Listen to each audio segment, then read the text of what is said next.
ফেরেশতারা তাদের নূরের ডানাগুলো মেলে দিয়ে আমাদের নবীর উপরে দরুদ পড়ে।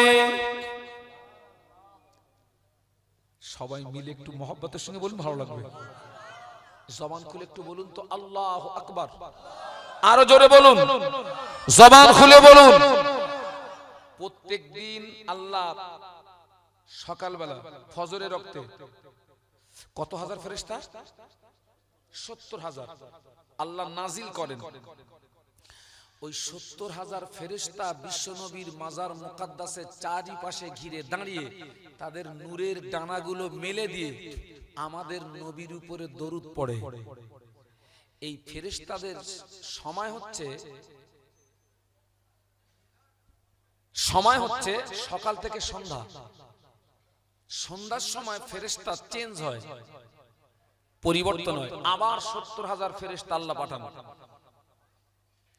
ওই 70,000 ফেরেশতা যারা সকালে আল্লাহ পাক পাঠিয়েছিলেন, ওই ফেরেশতারা চলে যান। আল্লাহ পাক আবার নতুন 70,000 ফেরেশতাকে নাজিল করেন। ওই ফেরেশতারা আমাদের নবীর মাজার মুকাদ্দাসের চারিপাশে ঘিরে দাঁড়িয়ে তাদের নূরের ডানাগুলো মেলে দিয়ে বিশ্ব নবীর প্রতি দরুদ পড়ে। যে ফেরেশতারা চলে গেলেন তা কিয়ামত পর্যন্ত নবীর মাজারের পাশে দাঁড়িয়ে দরুদ পড়ার আর সুযোগ পাবে না। যে ফেরেশতারা চলে গেলেন কিয়ামত পর্যন্ত নবীর মাজার মুকাদ্দাসের পাশে দাঁড়িয়ে দাঁড়িয়ে দরুদ পড়ার সুযোগ আর পাবে না। তার মানে ফেরেশতা যতদিন থাকবে ততদিন আমাদের নবীর উপরে দরুদ পড়তে থাকবে। যতদিন ফেরেশতা থাকবে। আল্লাহর হাজী বান্দা যারা কোরআন শরীফের এই আয়াতে শরীফা রাসূলের মাজার মুকাদ্দাসের সোজাসুজি কোরআনের এই আয়াতটা লেখা আছে, কিন্তু যারা সাধারণ মানুষ যায় তারা বুঝতে পারে না। যারা হাফেজে কোরআন হজ পাকে যায় একদম রাসূলের মাজার মুকাদ্দাসের সোজাসুজি লেখা রয়েছে ইন্নাল্লাহা ওয়া মালাইকাতাহু ইউসাল্লুনা আলান নবী ইয়া আইয়ুহাল্লাযীনা আমানু সাল্লু আলাইহি ওয়া সাল্লিমু তাসলিমা। যারা হাফেজ সাহেব ওটা বুঝতে পারে আর ভালো হয় ভালো আলেম হলে নবীর মাজার মুকাদ্দাসের পাশে কোরআনের আরেকটা আয়াত লেখা আছে, আমাদের নবী জিন্দা না মুর্দা? সবাই মিলে বলুন। এই দেখুন কোরআনের আয়াত আরেকটা আয়াত নবীর মাজার মুকাদ্দাসের পাশে লেখা আছে। আল্লাহ পাক কোরআন শরীফের আল্লাহ একটা আয়াত নাজিল করলেন, ইয়া আইয়ুহাল্লাযীনা আমানু লা তারফাউ আসওয়াতাকুম ফাওকা সাওতিন নবী। একটু সুবহানাল্লাহ বলুন। আমি তো আপনাদেরকে কোরআন শোনাচ্ছি। আলিফ লাম মিম, আলিফ লাম মিম। আলিফ হারফুন, লাম হারফুন, মিম হারফুন। তিনটে হরফ আপনি তেলাওয়াত করবেন, 30টা সওয়াব আল্লাহ আপনাকে দান করবে। আপনি তিনটে শব্দ শুনবেন, 30টা সওয়াব আল্লাহ আপনাকে দান করবে। জোরে বলুন। কোরআন শরীফের এই আয়াতটা লেখা আছে, ইয়া আইয়ুহাল্লাযীনা আমানু লা তারফাউ আসওয়াতাকুম ফাওকা সাওতিন নবী। তার মানে এই আয়াতটা নাজিল হয়েছিল আল্লাহ রাসূল সাহাবীদেরকে নিয়ে আলাপ আলোচনা করছিলেন। তো একজন সাহাবীর কথার আওয়াজটা নবীর কথার আওয়াজের চেয়ে একটু উঁচু হয়ে গেছে, একটু বুলন্দ হয়ে গেছে। আল্লাহ সঙ্গে সঙ্গে কোরআন নাজিল করে বললেন, ইয়া আইয়ুহাল্লাযীনা আমানু, হে বিশ্বের ঈমানদার সম্প্রদায়, লা তারফাউ আসওয়াতাকুম ফাওকা সাওতিন নবী। খবরদার তোমাদের কথার আওয়াজ যেন আমার নবীর আওয়াজের উপরে বুলন্দ না হয়, উঁচু না হয়। যদি হয় আনতাহবাতা আমালুকুম, আমি আল্লাহ তোমাদের জীবনের সমূহ আমলকে বরবাদ করে দেব। ওয়া আনতুম লা তাশউরুন, তোমাদের জীবনের ইবাদত কি করে বরবাদ করব কিছুই বুঝতে পারবে না। কোরআনের এই আয়াতে শরীফাটা নবীর মাজার মুকাদ্দাসের সোজাসুজি সোনালী অক্ষরে লেখা আছে। এই আয়াতটা ওখানে লেখা কেন? কোরআনের এই আয়াতে শরীফা রাসূলের মাজার মুকাদ্দাসের সামনে লেখা কেন?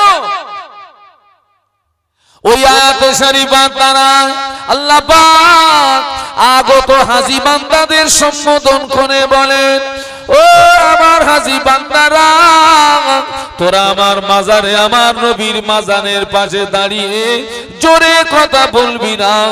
আমার নবীর মাজারের পাশে দাঁড়িয়ে উচ্চ আওয়াজে কথা বলবি না, কেননা আমার নবী কবরের ভিতরে জিন্দা।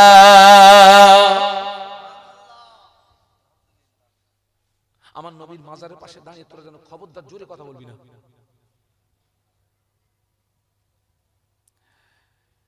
আমরা এখান থেকে যে দরুদ সালাম গুলো নবীর শানে পড়ছি, একটা ভুল ভাঙুন। এই দরুদ সালাম কিন্তু আল্লাহর নবী মাজারে আকদাস থেকে শুনতে পান না। এই আমার দিকে তাকান। আমরা যেই দরুদ সালাম নবীর প্রতি দূর থেকে যেগুলো পড়ি, এই দরুদ সালাম আল্লাহর নবী মদিনার মসজিদে নববীর সংলগ্ন সবুজ গম্বুজের নিচে থেকে রাসূল শুনতে পান না। এক শ্রেণীর ফেরেশতা আল্লাহ নিযুক্ত করে রেখেছেন, তানারা আমাদের পঠিত দরুদ সালাম গুলো নিয়ে সোজা মদিনা শরীফে চলে যান। একটু সুবহানাল্লাহ বলবেন না? মদিনা শরীফে গিয়ে আমাদের আব্বার নাম ধরে ধরে, অমুকের পুত্র অমুক, ইয়া রাসূলুল্লাহ আপনার প্রতি এই দরুদ সালামের নজরানা পাঠিয়েছে, আল্লাহ রাসূল সেটা গ্রহণ করেন, খুশিতে মুচকে মুচকে হাসতে থাকেন। একটু মহব্বতে বলুন। আর যারা নবীর মাজার মুকাদ্দাসের পাশে দাঁড়িয়ে দরুদ সালাম পড়ে, ওই দরুদ সালাম গুলো আল্লাহ নবী নিজে কানে শুনতে পান। তাহলে এইবার আমরা একটু মহব্বতের সঙ্গে উচ্চ আওয়াজে দরুদ পড়ে নেই। আল্লাহুম্মা সাল্লি আলা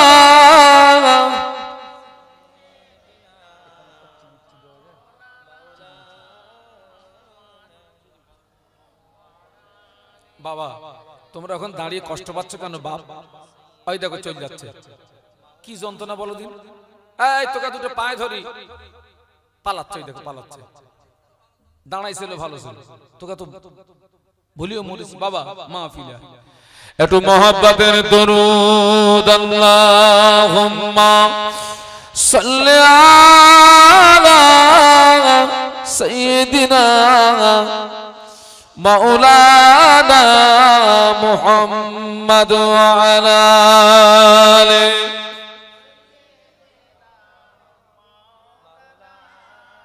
জবান খুলে বলুন আল্লাহু আকবার, আরো মহব্বতের সঙ্গে বলুন।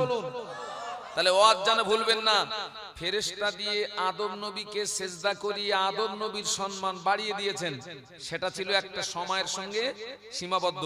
কিন্তু তারপর থেকে যা শুনেছি, আল্লাহ নবীর প্রতি দরুদের নজরানা প্রেরণ করে, ফেরেশতারা নবীর প্রতি দরুদ পড়ে, এটা সময়ের সঙ্গে সীমাবদ্ধ নয়। তার মানে এখানে প্রমাণিত হলো আদম নবীর চেয়ে আমাদের নবীর সম্মান কম না বেশি? একটু সুবহানাল্লাহ বলুন। টোটাল নবীকে যা দিয়েছেন, একা আমাদের নবীকে সব দিয়েছেন। নাম্বার 2, আমাদের আব্বা জান আদম আলাইহিস সালাম, আমাদের আম্মা জান হাওয়া আলাইহিস সালাতু ওয়াস সালামকে আল্লাহ পাক জান্নাতের ভিতরে জায়গা দিলেন।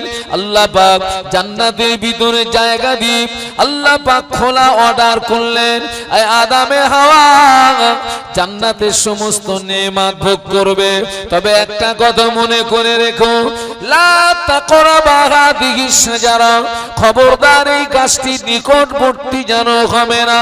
আল্লাহ পাক জান্নাতে দুইজনকে থাকার জায়গা করে দিলেন। শুধু তাই না, আল্লাহ পাক জান্নাতের ভিতরে আমাদের আব্বা জানের সঙ্গে আম্মা জানের বিয়ের ব্যবস্থাটাও করে দিলেন।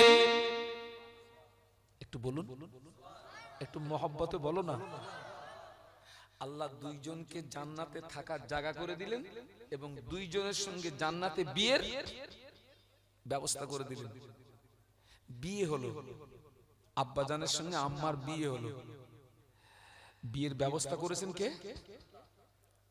আল্লাহু আকবার। তো আব্বাজান আদম আলাইহিস সালাম ঘুমিয়েছিলেন, ঘুম থেকে উঠে দেখে পাশে বিবি হাওয়া শুয়ে রয়েছে। আর স্বাভাবিকভাবে পুরুষ হিসাবে নারীর প্রতি একটা আকর্ষণ থাকে না থাকে না থাকে। আজকের অধিকাংশ জলসা জুলুসগুলো দেখেছেন, কিছু জওয়ান আর কিছু যুবতী মেয়েরা, ওদের কিন্তু একটা পাট আলাদা থাকে, ও সব কিন্তু কানেকশনে ঘুরতেছে সব।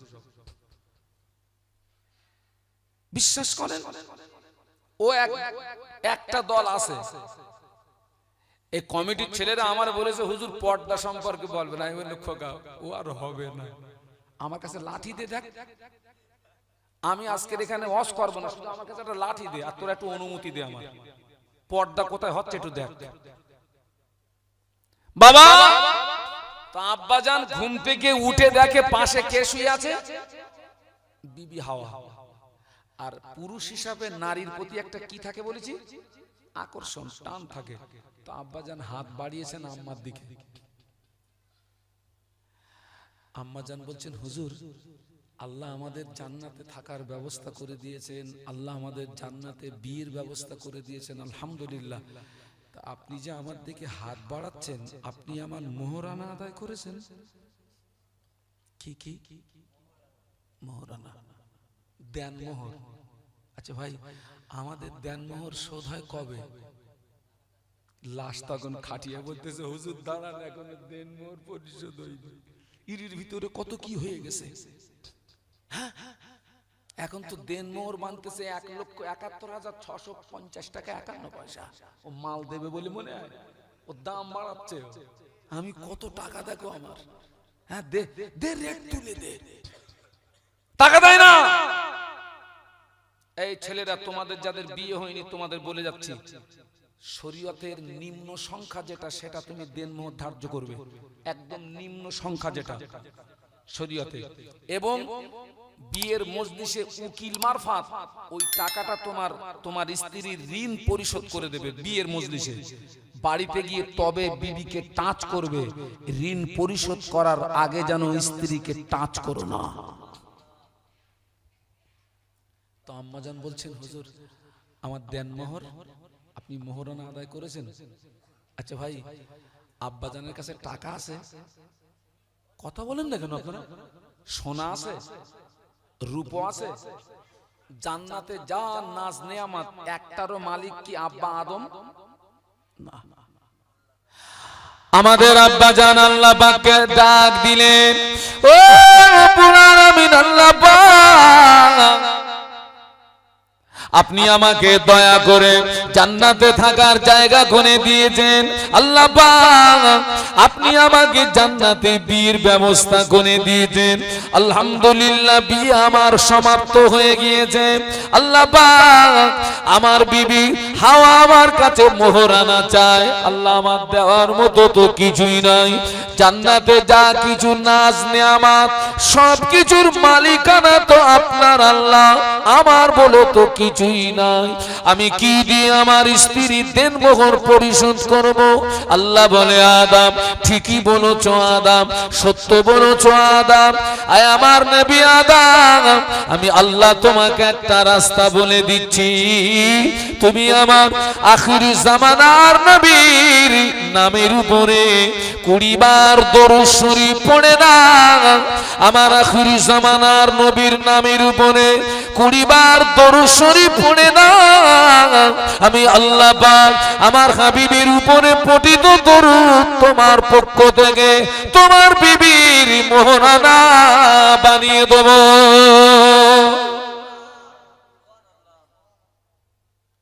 ওই গোড়ায় চলেন, ফেরেশতা দিয়ে আদম নবীকে সেজদা করিয়ে আদম নবীর সম্মান বাড়িয়ে দিয়েছেন। আর সেই আদম জান্নাতে আমাদের নবীর উপরে কে দরুদ পড়ছেন। একটু সুবহানাল্লাহ বলবেন না? কোন নবীর সম্মান বেশি? নাম্বার 3,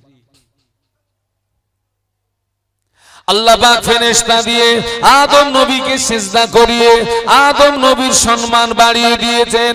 না না না, আল্লাহ ফেরেশতা দিয়ে আদম নবীকে সিজদা করাননি। আল্লাহ পাক যখন ফেরেশতা দিয়ে আদম নবীকে সিজদা করিয়েছিলেন, ওই সময় আদম নবীর ললাটে আমাদের নবীর নূর চমকাচ্ছিল। আদম নবীর ললাটে আমাদের নবীর নূর চমকাচ্ছিল। আমার আল্লাহ পাক ফেরেশতা দিয়ে আমাদের নবীর নূরকে সিজদা করিয়ে আমার আল্লাহ আমাদের নবীর ইজ্জত বাড়িয়ে দিয়েছে।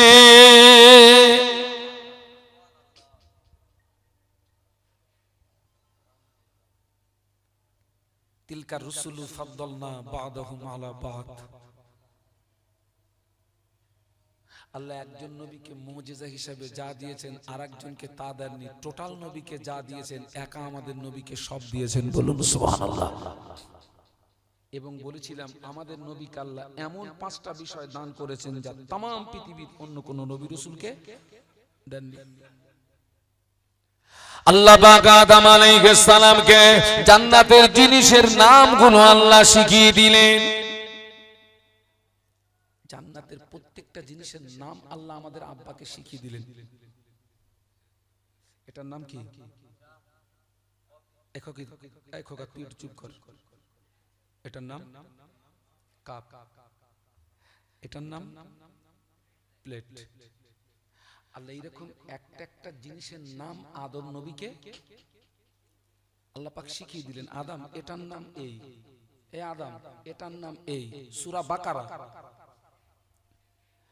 আল্লাহ পাক বললেন ওয়া আল্লামা আদামাল আসমাআ কুল্লাহা। একটু সুবহানাল্লাহ বলুন।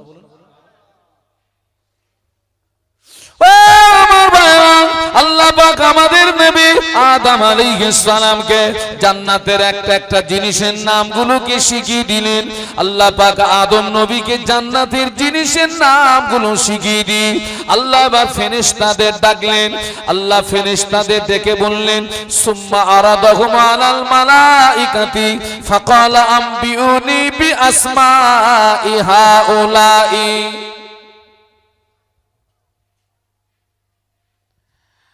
আদম নবীকে জান্নাতের জিনিসের নামগুলোকে শিখিয়ে দিয়েছেন, দিয়ে এবারে ফেরেশতাদের ডাকছেন। আল্লাহ ফেরেশতাদেরকে ডেকে বললেন সুম্মা আরাদাহুম আলাল মালাইকাতি ফাকালা আম্বিউনি বিআসমাই হাউলাই। সুবহানাল্লাহ বলুন। আল্লাহ ফেরেশতাদেরকে ডেকে বললেন ও ফেরেশতারা তোমরা কি এই জিনিসের নামগুলো বলতে পারো? ইন কুনতুম সাদিকিন, যদি তোমরা সত্যবাদী হও এই জিনিসের নামগুলো তোমরা বলো। দেখুন আল্লাহ কিন্তু আদম নবীকে শিখিয়ে দিয়েছেন, লেকিন ফেরেশতাদেরকে কিন্তু শিখিয়ে দেয়নি। তোমরা এই জিনিসের নামগুলো বলতে পারো? যদি তোমরা সত্যবাদী হও বলো। ফেরেশতারা জবাব দিচ্ছে قالوا سبحانك لا علم لنا إلا ما علمتنا إنك أنت العليم الحكيم। একটু জবান খুলে বলুন আল্লাহু আকবার। আর জোরে বলুন না, একটু মহব্বতে বলুন না। তাকবীর দেন তো, নারায়ে তাকবীর। এই ছেলেরা আরো জোরে বলো নারায়ে তাকবীর। قالوا سبحانك لا علم لنا إلا ما علمتنا إنك أنت العليم الحكيم।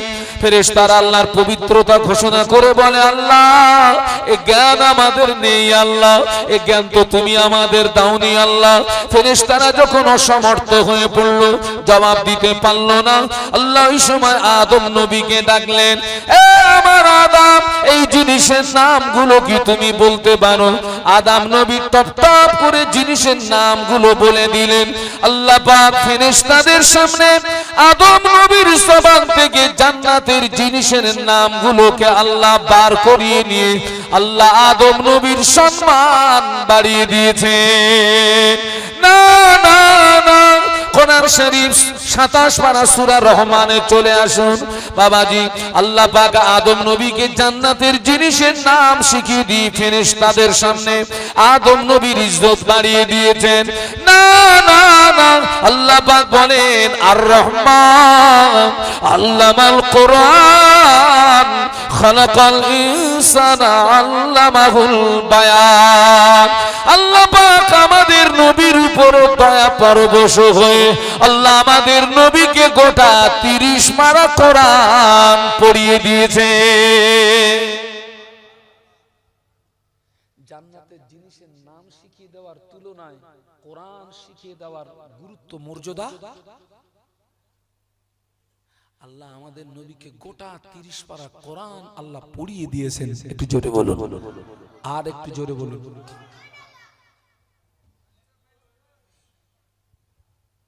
আল্লাহু আকবার। আমি আজকের কিন্তু এই সমস্ত কথাগুলো বলতাম না, যেহেতু নবী দিবস উপলক্ষে মাহফিলে তা একটু হক আদায় করছি। এই কমিটির ছেলেরা আমাকে দুটো দায়িত্ব দিয়েছে, এইবার ওই জায়গায় যাব ইনশাআল্লাহ। আল্লাহ তৌফিক দান, বলুন আল্লাহুম্মা আমিন। চলুন একটু মদিনার থেকে ঘুরে আসি। দরুদ শরীফ আল্লাহুম্মা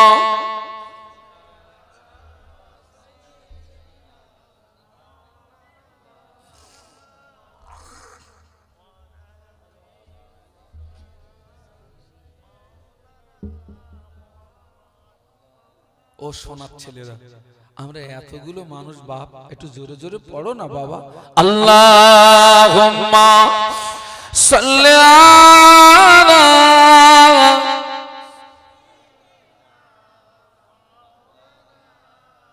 ওয়া আলা আলি সাইয়্যিদিনা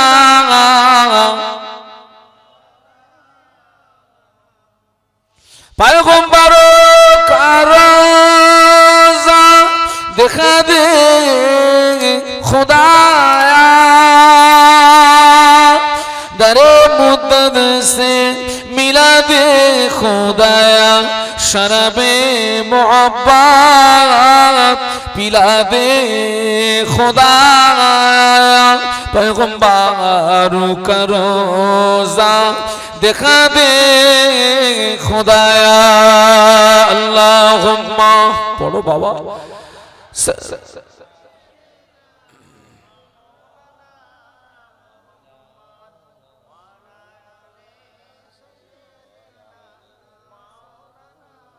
জবান খুলে বলুন আল্লাহু আকবার, আরো জোরে বলুন। টোটাল নবীকে যা দিয়েছেন আমাদের নবীকে একা সব দিয়েছেন, আর আমাদের নবীকে এমন 5টা বিষয় দান করেছেন যা তাম পৃথিবীর অন্য কোন নবী রাসূলকে দেয়নি। প্রশ্ন একটা আসতে পারে, এক নবীর বেলা একরকম আর এক নবীর বেলা আর এক রকম কেন? এরকম একটা প্রশ্ন আসে না? আসে না? কথা বলেন না কেন? আসে। বাবাজি আমি আপনাদেরকে জিজ্ঞাসা করি, বলুন রক্ত পান করা হারাম না হালাল? সারা জীবন ধরে অশুনে এসে গেছেন হারাম, আমি যদি বলি হালাল, আমি আপনাকে প্রমাণ করে দিচ্ছি। সবাই মিলে বলুন রক্ত পান করা কি? এইবারে বলো দ্বিধাদ্বন্দ্বে পড়ে গেছে, আবার বলে হবে, আমি বলছি হালাল। এই দেখুন, তবে হ্যাঁ আপনারটাও ঠিক আমারটাও ঠিক। ও আমার ভাইরা, আমরা মায়ের গর্ভের ভিতরে ছিলাম, মায়ের গর্ভের ভিতরে খাদ্য ছিল মায়ের মাসিকে নাপাক রক্ত, মায়ের পেটের ভিতরে আমাদের খাদ্য ছিল মায়ের মাসিকে নাপাক রক্ত, পেটের ভিতরে মায়ের পেটের ভিতরে রক্ত ছিল হালাল। যেদিন পৃথিবীতে ভূমিষ্ঠ হয়েছি ওই দিন থেকে 1 ফোঁটা রক্ত পান করা হারাম। এই বিধানটা কার বিধান আপনাদের কাছে জানতে চাই। কার বিধান? বাস্তব না অবাস্তব? মার পেটের ভিতরে কি কি খেয়ে বেঁচেছিলাম? রক্ত তো, তাহলে ওখানে ছিল কি হালাল। আর যেই ভূমিষ্ঠ হয়েছি 1 ফোঁটা রক্ত পান করা হারাম। বিধানটা আল্লাহ, মেনে নিতে হবে।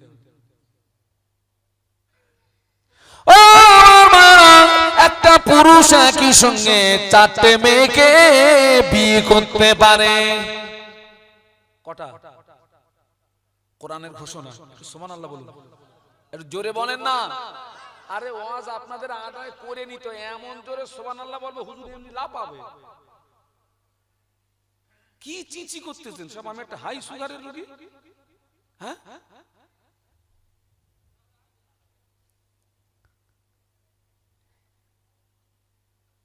একই সঙ্গে একটা পুরুষ 4টে মেয়েকে বিয়ে করতে পারে, কিন্তু 4টের বেশি 5টা, হ্যাঁ পারবে যদি 4টের মধ্যে একটা মরে যায়, কিন্তু একই সঙ্গে 4টের বেশি 5টা বিয়ে করা যাবে না। বিধানটা কার? আরো জোরে বলুন। আল্লাহ। এই বিধান যে আল্লাহ, ওই বিধান হলো যারা জান্নাতি হবে, এই জওয়ান এই যুবক যারা জান্নাতি হবে, আল্লাহ পাক জান্নাতি যুবকদের একই সঙ্গে 70টা করে হুর দান করবে। সুবহানাল্লাহ বলুন না। দুনিয়ায় 4টের বেশি 5টা হবে না, কিন্তু একই সঙ্গে আল্লাহ জান্নাতে কটা দেবে? 70টা হুর দান করবে। সুবহানাল্লাহ বলুন। আল্লাহ পাক যেন ওই হুর আমাদের দান করেন, বলুন আমিন। তবে খোকা আমিন বলেছিস ভালো হয়েছে। এই দুনিয়ার হুরেদের পিছনে যদি ছোট পাবা না, বলো আমিন বলেছিস ভালো হয়েছে, তেগা পিছনে যেন ছুটিস না। ও জান্নাতি হুর যদি একটা দুনিয়ার জমিনে হাতে তালু বার করে দেয়, ওই তালুর আকর্ষণে হুজুরও ছুটবে, তোরাও ছুটবি, পাগল হয়ে যাবে। সুবহানাল্লাহ বলেন, আরো জোরে বলেন। জান্নাতি হুরে তালুর আকর্ষণে হুজুরও দেওয়ানা হয়ে যাবে। এই ছেলেরা, হুজুরও দেওয়ানা হবে, তোরাও দেওয়ানা হবে। জান্নাতি হুর আল্লাহ একই সঙ্গে 70টা করে হুর দান করবে। জোরে বলুন সুবহানাল্লাহ। এই বিধানটা কার? ও ছেলেরা, যুবকেরা, তামাম পৃথিবীর জমিনে যত নবী রাসূল, প্রত্যেকটা নবী রাসূলের উম্মতের উপরে নামাজ ফরজ ছিল। কথাটা কি বলেছি?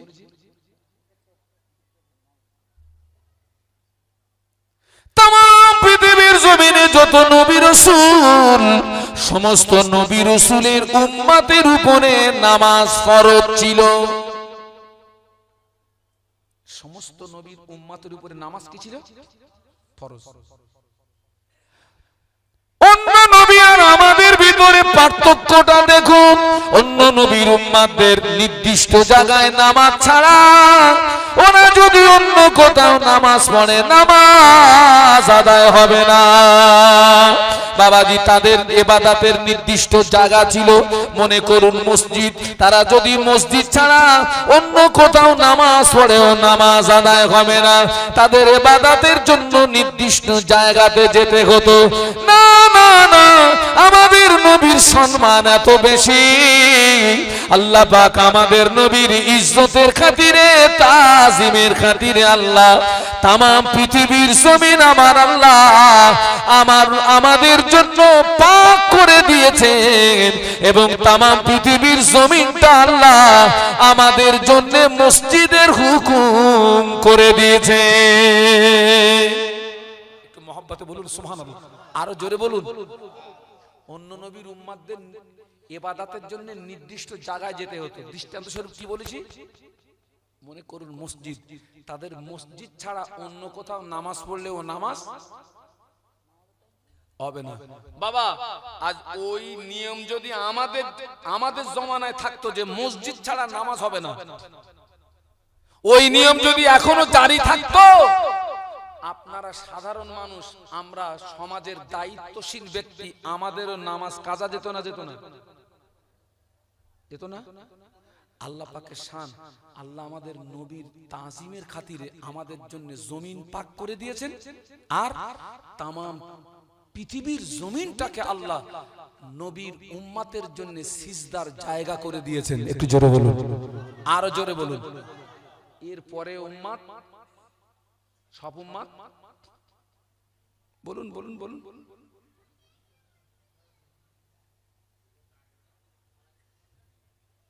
হ্যাঁ, সবাই নামাজ পড়ে?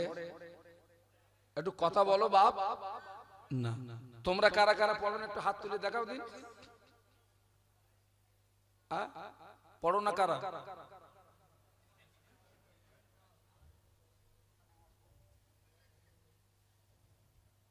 আল্লাহু আকবার। নারী পুরুষ আমাদের এত সুযোগ, যেখানে নামাজের সময় হচ্ছে ওখানেই দাঁড়াও। আল্লাহ আমাদেরকে কত সুযোগ করে দিয়েছেন। ট্রেনে নামাজ হবে, দরিয়ায় নামাজ হবে। এই যুবক এই জওয়ান, প্লেনে নামাজ হবে, ট্রেনে নামাজ হবে, দরিয়ায় নামাজ হবে, মাঠে নামাজ হবে। আল্লাহ পাক নবীর তাজিমের খাতিরে তাম পৃথিবীর জমিনটা আমাদের জন্য সিজদার জায়গা বানিয়ে দিয়েছেন। এরপরে এক শ্রেণী নবীর উম্মতি নামাজ পড়ে না। ওরা হচ্ছে এই ক্যাটাগরির উম্মত। ভাই কাগজে যদি লেখা হয় র দন্তের স গয়কার লয় লয় আকার, কি হবে? রসগোল্লা।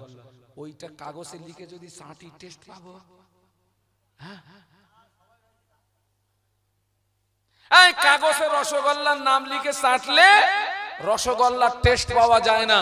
আজকের যারা নবীর উম্মত অথচ নামাজ পড়ে না, তুই কাগজে লিখে চাটতেছিস, এখনো নবী পাসনি। আমার কথা বলা যাচ্ছে নাকি? তুমি কাগজে লিখে চাটতেছো।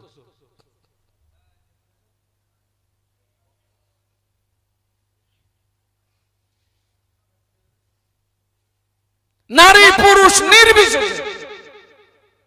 এবং আরো একটা কথা বলছি ভাই, আমি আজকের জলসা কমিটিদের সম্পর্কে আমি জানি না, কিন্তু এরা এই দায়িত্ব দিয়েছে মানে তাহলে এর দ্বারা প্রমাণিত হয় নিশ্চয়ই এই কমিটির ছেলেরা নামাজ পড়ে। ওরা আমাকে নামাজ সম্পর্কে বলতে বলেছে, তাহলে এর দ্বারা প্রমাণিত হয় কমিটির ছেলেরা আলহামদুলিল্লাহ নামাজ পড়ে।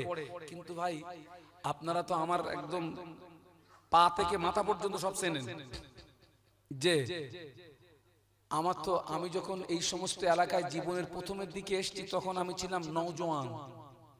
আর আজকে আমি তো, আমার তো নাম বুড়োর খাতায় উঠে গেছে, রাত জেগে জেগে বুড়ো হয়ে গেছি। জি, তো ভাই দেখছি 100টা জলসা কমিটির ভিতরে অন্তত 95টা জলসা কমিটির অধিকাংশ ছেলেরা নামাজ পড়ে না। বাস্তব না অবাস্তব?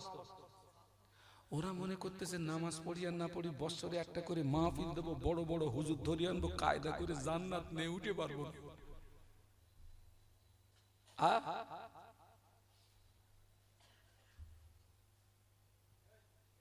একটু জবান খুলে বলুন, নামাজ কার হুকুম?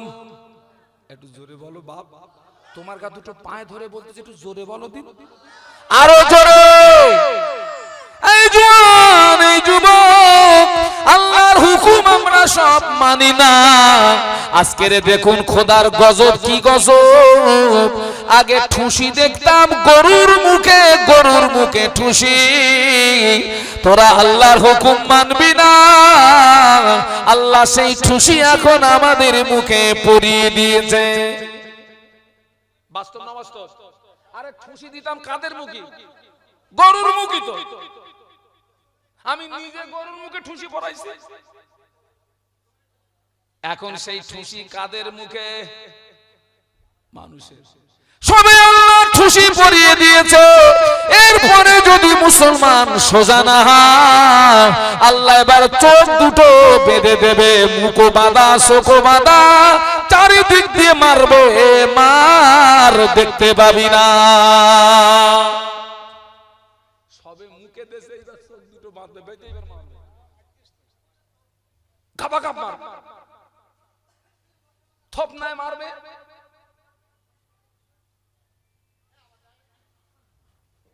রাগ হচ্ছে নাকি? বাস্তব বলছি না অবাস্তব বলছি? ঠুসি তো এখন আমাদের মুখে উঠে গেছে ভাই, ঠুসি উঠে গেছে। সবে মুখ বেঁধেছে, এবার চোখ বাঁধবে। এবার হয়তো এমন আইন জারি হবে যে সব ওই ভাইরাস সব চোখে যাচ্ছে, ভিতরে যাচ্ছে, দাও বন্ধ করে দাও।